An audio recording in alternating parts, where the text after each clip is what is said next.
Dans une capsule précédente, nous avions vu comment tester l'âge saisi par l'utilisateur afin de déterminer s'il est majeur ou mineur. Améliorons ce programme. On aimerait ajouter une vérification supplémentaire afin de s'assurer que l'âge qui a été saisi par l'utilisateur est réaliste, c'est-à-dire qu'il ne soit pas inférieur à 0, ni supérieur à, par exemple, 140 ans. Pour simplifier cette capsule, oublions pour l'instant la partie du programme qui indique si l'utilisateur est majeur ou mineur, et concentrons-nous sur la validité de l'âge saisi. Nous pourrions par exemple écrire le code suivant.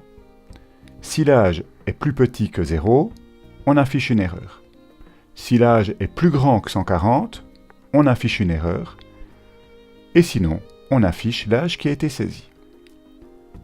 Malheureusement, ce code contient plusieurs problèmes. Examinons son fonctionnement en détail afin de les identifier. Tout d'abord, on constate que la même instruction a été écrite 2 fois, afin d'indiquer que l'âge est invalide. Dupliquer le code n'est jamais une bonne chose et il faudrait pouvoir l'éviter. Dans notre cas, ce serait bien que ce soit le même code qui gère le cas où l'âge est inférieur à 0, ainsi que le cas où l'âge est supérieur à 140. Voyons maintenant le déroulement du programme si l'âge saisi est valide. Par exemple, admettons que l'utilisateur saisisse un âge de 30 ans. Le premier test vérifie si l'âge saisi, donc 30, est inférieur à 0. 30 n'est pas plus petit que 0, le test est donc faux et le bloc qui suit est donc ignoré. L'ordinateur passe alors à la deuxième condition. Est-ce que 30 est plus grand que 140 ? Ce n'est pas le cas, le test est donc faux et le bloc qui suit est donc ignoré. Par contre, c'est le bloc de la clause else qui est exécuté et le programme affiche « Vous avez 30 ans ». Jusqu'ici, tout semble bien fonctionner. Prenons maintenant comme exemple un âge trop grand, par exemple 150 ans.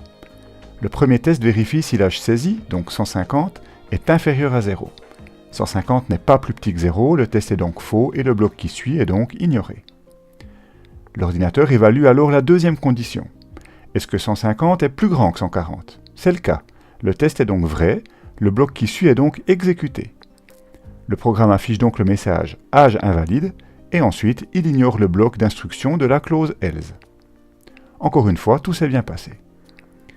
Examinons la dernière situation, avec par exemple un âge de moins 10 ans.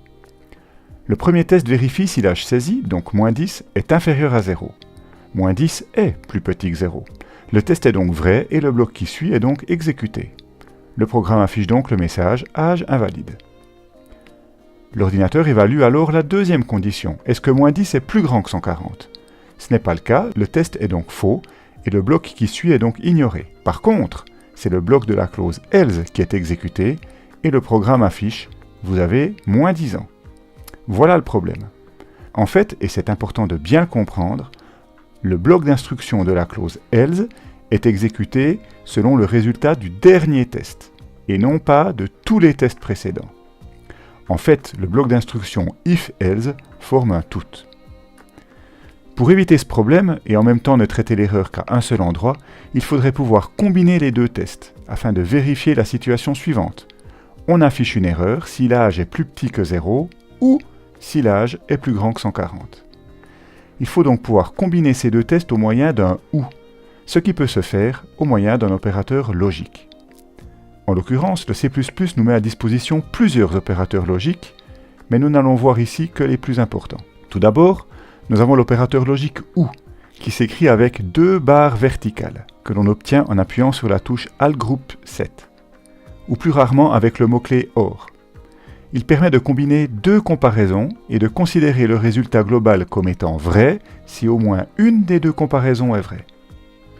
Nous avons également l'opérateur logique ET, qui s'écrit avec 2 et commerciaux, ou plus rarement avec le mot-clé AND. Il permet de combiner 2 comparaisons et de considérer le résultat global comme étant vrai uniquement si les 2 comparaisons sont vraies. Enfin, nous avons un opérateur logique particulier, appelé NON, qui s'écrit point d'exclamation. Il se contente d'inverser la valeur logique de l'expression qui le suit. Ainsi, une expression vraie devient fausse, et une expression fausse devient vraie. Voyons donc concrètement comment utiliser l'opérateur logique OU pour combiner nos 2 vérifications de l'âge. Et voilà, le test se lit désormais si l'âge est plus petit que 0 ou l'âge est plus grand que 140, alors afficher l'âge est invalide. Et voilà, notre programme fonctionne désormais correctement et nous n'avons pas eu à dupliquer l'instruction affichant l'erreur. Bien sûr, on aurait pu également complètement inverser notre façon de procéder. Plutôt que de vérifier si l'âge est invalide, nous aurions pu vérifier si l'âge est valide. Pour que l'âge soit valide, il faut qu'il soit plus grand ou égal à 0 et qu'il soit inférieur ou égal à 140 ans. Nous utiliserons alors l'opérateur logique et n'oublierons pas de permuter notre code afin que si l'âge est valide, nous affichions le bon message. Pour finir, j'aimerais aborder encore deux erreurs courantes. En français, on dirait « l'âge est invalide s'il est inférieur à 0 ou supérieur à 140 ». Si l'on transcrit mot à mot cette phrase en C++, voilà ce qu'on obtient. Malheureusement, cette syntaxe ne fonctionne pas, car lors de la deuxième comparaison, l'ordinateur ne sait pas avec quoi il doit comparer 140. En l'occurrence, chaque fois qu'un opérateur de comparaison est utilisé, il faut lui fournir une valeur à gauche et à droite.